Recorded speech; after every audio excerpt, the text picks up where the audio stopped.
Dari Geraha Sangkakala Surabaya, 1062 The Voice of Love. Saya Pastor Bani Firdaus dari Gereja Satu Jam Saja GSJS Tunjungan Plaza, Surabaya. Shalom kekasih Tuhan. Tetap semangat ya, tetap setia mengiring Yesus. Pada tahun 1976, pasangan Bill dan Melinda Gates mendirikan Microsoft, sebuah perusahaan teknologi kecil yang kemudian menjadi salah satu perusahaan terbesar di dunia. Namun, apa yang membuat nama mereka lebih dikenal itu bukan hanya bisnis teknologi yang mereka bangun. Ya, seperti yang kita ketahui di komputer itu sering terpasang Microsoft. Banyak sekali produk-produk Microsoft yang dibangun.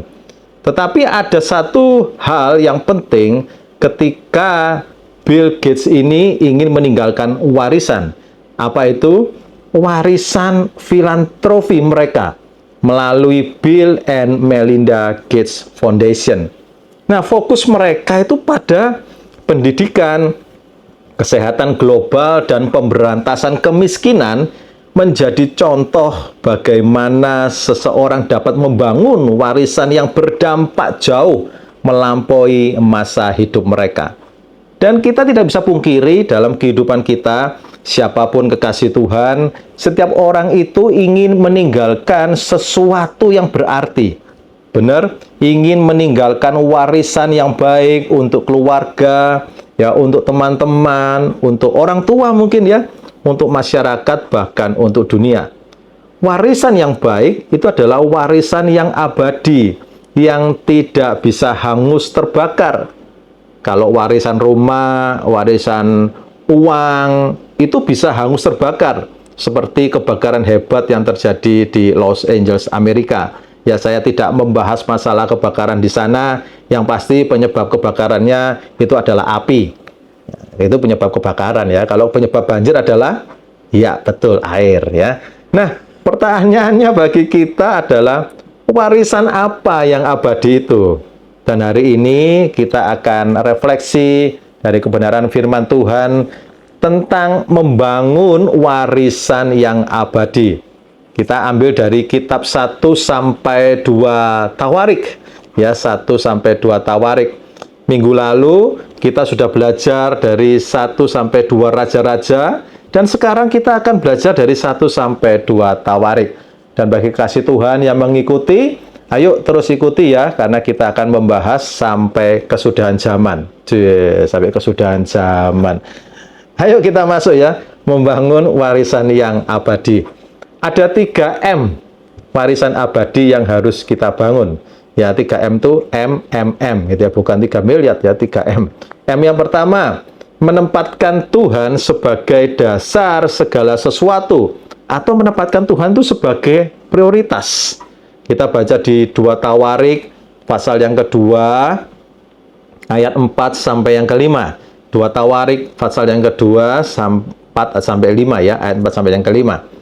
Ayat yang keempat, ketahuilah aku hendak mendirikan sebuah rumah bagi nama Tuhan Allahku untuk menguduskannya bagi Dia, supaya di hadapannya dibakar ukupan dari wangi-wangian, tetap diatur roti sajian dan dipersembahkan korban bakaran pada waktu pagi dan pada waktu petang, pada hari-hari Sabat dan bulan-bulan baru, dan pada perayaan-perayaan yang ditetapkan Tuhan Allah kami.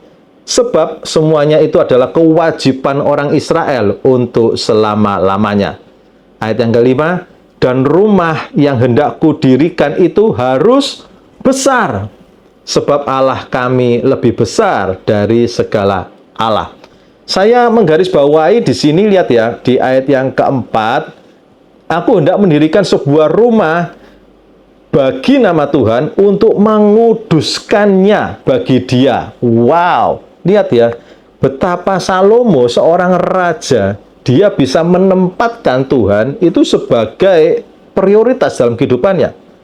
Dan kita lihat lagi di ayat yang kelima, ada sebuah kata-kata, hendak kudirikan rumah itu apa? Harus besar. Jadi satunya hendak mendirikan untuk menguduskan nama Tuhan, yang satunya hendak mendirikan rumah yang harus besar, rumah Tuhan yang harus besar. Saya tidak menghubungkan ini dengan kenyataan gereja-gereja masa kini yang harus megah, ya, jadi mega church dan sebagainya. No, bukan itu. Tetapi poinnya adalah bagaimana Salomo ini bisa mengutamakan Tuhan sebagai prioritasnya dia, prioritasnya di dalam kesehariannya dia. Bagaimana Salomo menyadari bahwa keberhasilan kerajaannya itu sangat bergantung pada hubungan yang benar dengan Tuhan. Bait Allah bukan hanya simbol kehadiran Tuhan, tetapi juga fondasi spiritualnya bangsa Israel.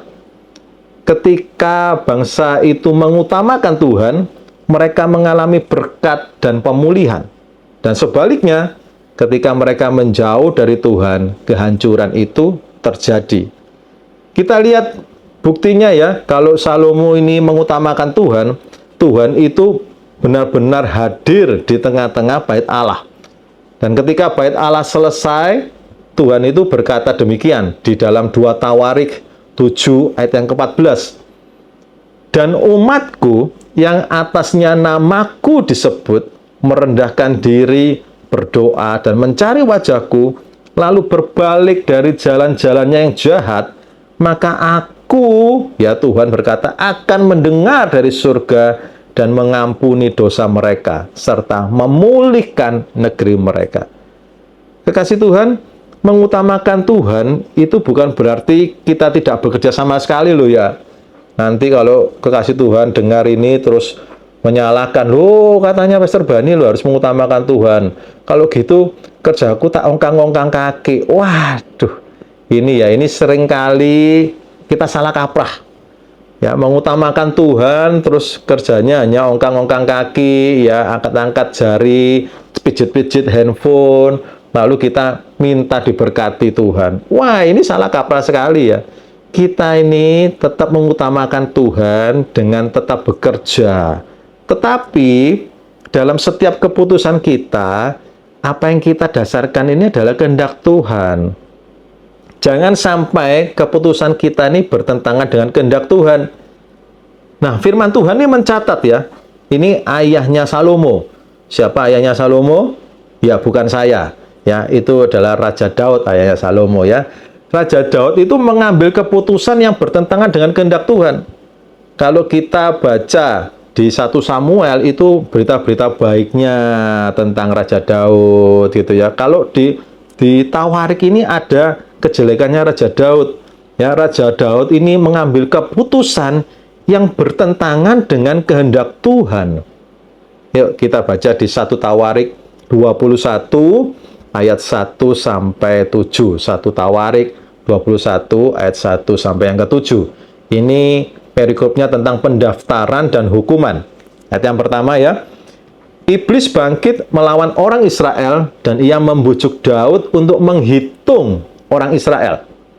Lalu berkatalah Daud kepada Yoab dan kepada para pemuka rakyat, "Pergilah, hitunglah orang Israel dari Beersheba sampai dan bawalah hasilnya kepadamu, ya kepadaku, dari Beersheba sampai dan bawalah hasilnya kepadaku, supaya aku tahu jumlah mereka." Lalu berkatalah Yoab, "Kiranya Tuhan menambahi rakyatnya 100 kali lipat daripada yang ada sekarang. Ya Tuanku Raja, bukankah mereka sekalian hamba-hamba Tuanku? Mengapa Tuanku menuntut hal ini?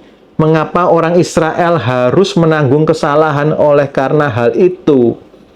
Namun titah raja itu terpaksa diikuti oleh Yoab.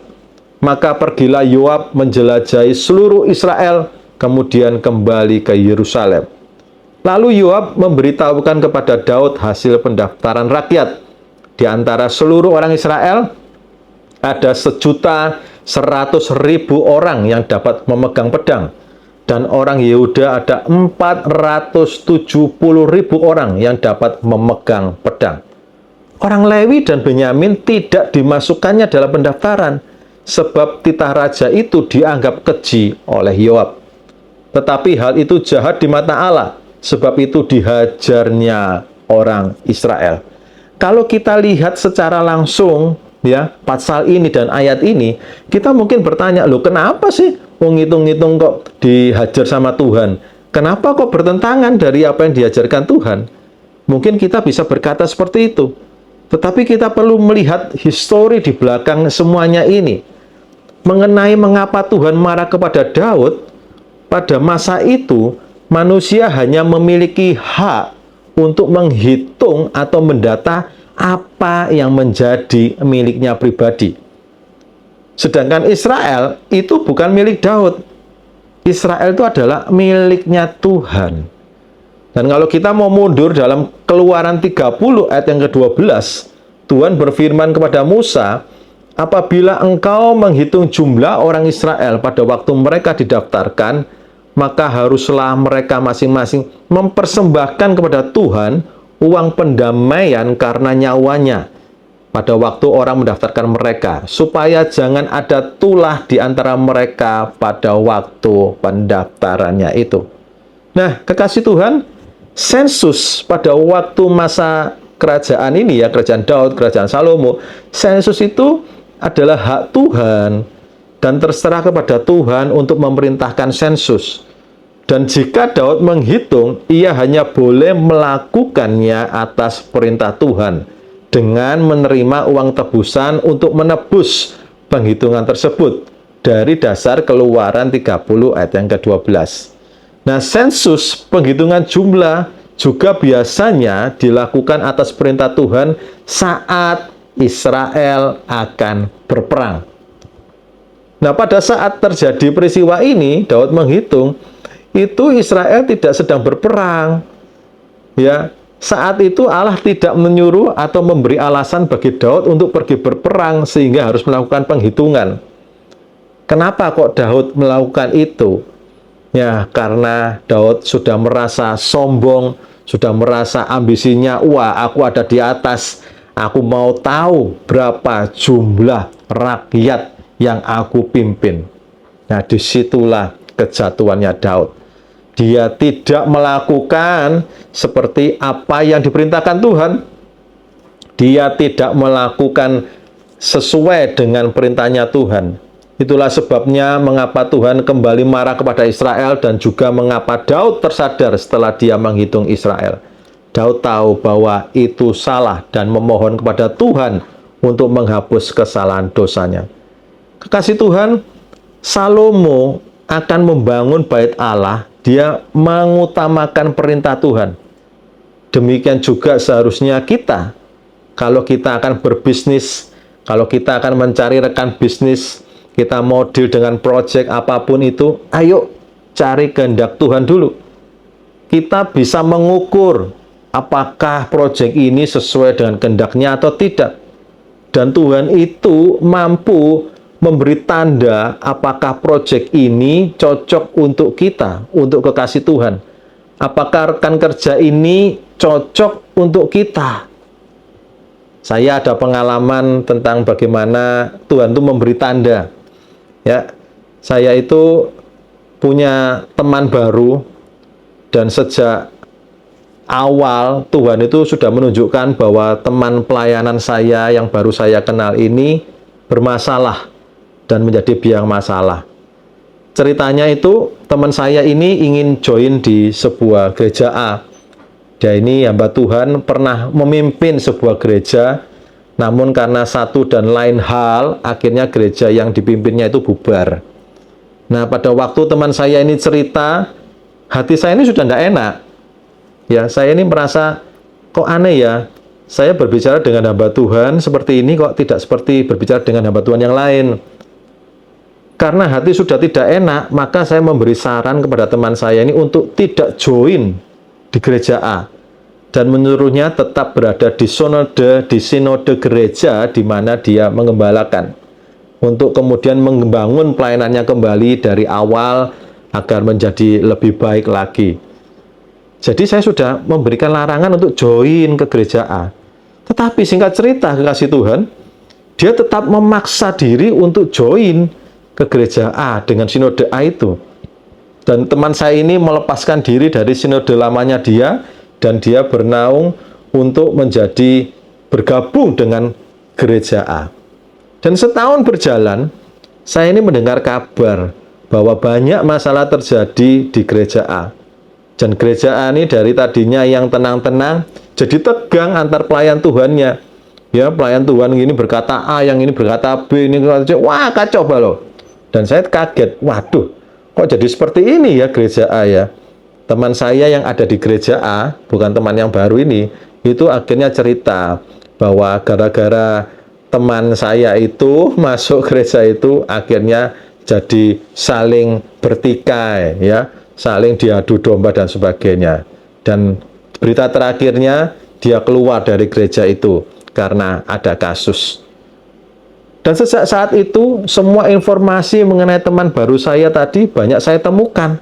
Ternyata memang dari historinya yang saya tidak pernah tahu sebelumnya, itu memang ada masalah-masalah yang terjadi dalam kehidupannya. Dan saya bukan orang yang mudah percaya dengan berita, tetapi saya cari kebenarannya. Saya cari di mana sih benar nggak berita ini. Dan memang berita itu benar. Sumber-sumber sudah mengatakan benar. Sumber yang terlibat masalah dengan dia pun sudah mengatakan dia itu memang seperti itu.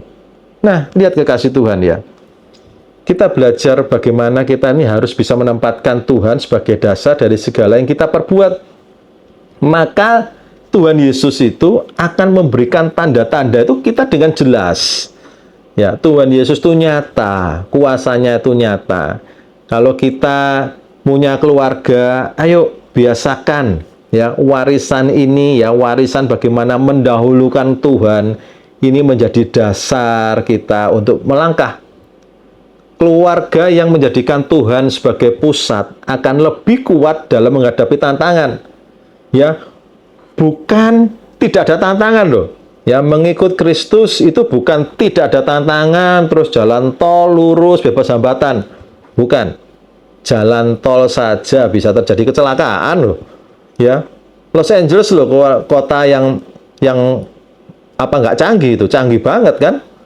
Canggih dan sebagainya. Lu masih bisa kebakaran. Siapa yang bisa menyangka? Namun begini, kalau kita keluarga memiliki dasar warisan yang kuat, yaitu mengutamakan Tuhan, maka kita akan mampu menghadapi segala tantangan dalam hidup ini. Kalau kita ada konflik dalam keluarga, ayo kita doa bersama. Anak-anak doakan orang tuanya. Orang tua, ayo doakan anaknya. Jangan anak itu digoblok-goblokan, ya kan? Terus dibanding-bandingkan dengan anaknya orang lain. Tentu kita sebagai orang tua juga tidak mau dong dibanding-bandingkan dengan orang tuanya temannya. Betul atau betul? Ayo kasih Tuhan. Ayo ngaku. Yang ngaku lambaikan tangan. Yang tidak ngaku lambaikan tangan juga, walaupun saya tidak melihat. Ya. Warisan terbesar yang bisa kita tinggalkan untuk keluarga itu adalah iman yang kokoh kepada Tuhan, apalagi di zaman-zaman medsos yang demikian vulgarnya. Warisan yang kedua adalah warisan untuk mengelola sumber daya dengan bijak. Kita lihat di 2 Tawarik 17 ayat 12 sampai 13. 2 Tawarik 17 12 sampai 13. Yosafat makin lama makin kuat, menjadi luar biasa kuat. Di Yehuda, ia membangun benteng-benteng dan kota-kota perbekalan. 13, banyak perbekalannya di kota-kota Yehuda. Orang-orang perangnya ada di Yerusalem, semuanya pahlawan yang gagah perkasa. Kekasih Tuhan, Raja Yosafat itu dikenal sebagai raja yang bijak dalam mengenal sumber daya kerajaannya. Ia memperkuat infrastruktur, membangun benteng, dan memastikan persediaan yang cukup untuk rakyatnya. Ia juga mengutus para imam untuk mengajarkan hukum Taurat Tuhan kepada rakyat. Dan ini menunjukkan kepedulian terhadap kesejahteraan rohani dan jasmani bangsanya. Apa yang bisa kita ambil dari raja ini ya? Raja Yosafat ini. Ayo, dalam kehidupan kita ini memiliki potensi untuk kita bisa kembangkan dengan baik. Mengelola sumber daya dalam keluarga, ya seperti waktu, uang, perhatian, ayo kita kelola dengan baik. Kalau kita bisa menanamkan warisan tentang pengelolaan sumber daya yang baik kepada anak-anak, kepada generasi selanjutnya, Itu sangat bagus sekali ya. Kita itu bisa menghargai betapa waktu kita itu hanya 24 jam sehari. Kita tidak memiliki waktu yang lebih dari 24 jam. Waktu yang sudah berlalu tidak kita bisa beli lagi. Kita tidak bisa menebus waktu yang sudah berlalu. Dan waktu yang di depan kita tidak bisa menambahi lagi. Ayo kita belajar apa? Mengelola waktu yang ada. Kita belajar untuk mengelola uang yang ada. Kalau kita dapat uang, dapat gajian, ayo jangan dihabiskan untuk foya-foya, ya mengikuti tren masa kini. Ada kafe baru ikut, ya ada klub baru ikut masuk, ada baju baru ikut beli. Wah, semuanya dibeli. Ujung-ujungnya pertengahan bulan puasa raya. Ya habis gajinya. Terus kita doa minta tolong, Tuhan tolong uangku habis. Kalau saya jadi Tuhannya, lu salahnya sopo gitu ya. Wong karep-karepmu dhewe kok sekarang sudah susah kehabisan uang, carinya Tuhan. Ayo kita belajar dari Raja Yosafat tadi ya, memperkuat infrastruktur, memperkuat persediaannya. Kita pastikan bahwa keuangan kita, tenaga kita, ya aset perusahaan kita dikelola dengan baik untuk menghadapi masa depan. Warisan yang ketiga, warisan yang terakhir, yaitu membangun relasi dan menjangkau jiwa. 2 Tawarik 18 ayat yang pertama. Yosafat hidup dalam damai dengan Raja Israel. Ini sebuah nilai positif dari Yosafat.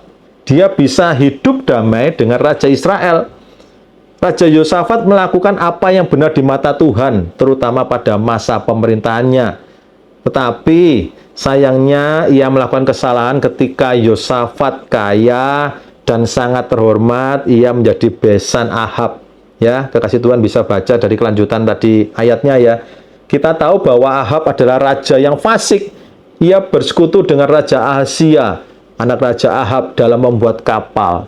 Ya, satu sisi kemampuan Yosafat untuk membuat relasi itu patut kita tiru. Tetapi siapa relasi yang harus kita bangun? Itu yang harus kita pikirkan baik-baik. Aliansi yang membuat Yosafat akhirnya lupa dan Tuhan menegur dengan murka. Kekasih Tuhan, berpartner bisnis dengan orang yang salah itu dapat menghancurkan bisnis kita. Dan kita perlu menjaga apa? Nilai-nilai kebenaran dalam menjalankan bisnis, agar kita ini diberkati Tuhan, agar kita itu tidak melanggar nilai-nilai yang diajarkan Tuhan. Karena kalau ketika kita sudah terbiasa melanggar perintah Tuhan, lama-lama iman kita ini bisa kita tukar dengan uang. Itu yang tidak Tuhan inginkan dalam kehidupan kita. Kalau kita sudah tidak percaya Kristus, ketika kita meninggal, semuanya akan sia-sia. Kita akan masuk dalam kebinasaan kekal. Bukankah kita maunya kita masuk surga, hidup di dunia, hidup diberkati, dan mati dalam kerajaan surga? Betul? Ayo, mulai sekarang, terus kita membangun warisan ya yang abadi. Kekasih Tuhan boleh cari uang? Boleh, sangat boleh. Tuhan Yesus pun setuju Anda bekerja dengan baik, mengutamakan pekerjaan, ya, mengutamakan keluarga. Tetapi landasan warisannya itu bukan warisan tentang uang.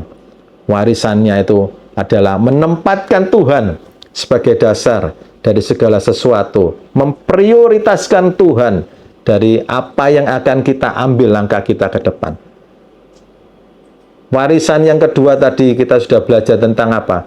Sumber daya, ya, mengelola sumber daya dengan bijak. Jangan kita menyanyiakan apa yang telah Tuhan berikan kepada kita. Kita memiliki potensi untuk memiliki suara yang bagus. Ayo kita pakai itu untuk kemuliaan nama Tuhan. Kekasih Tuhan boleh jadi seorang penyanyi, boleh, silakan. Tetapi pakai itu untuk apa? Untuk memuliakan nama Tuhan, bukan untuk kesombongan diri. Dan yang terakhir tadi kita belajar tentang membangun warisan apa? Membangun relasi dan menjangkau jiwa.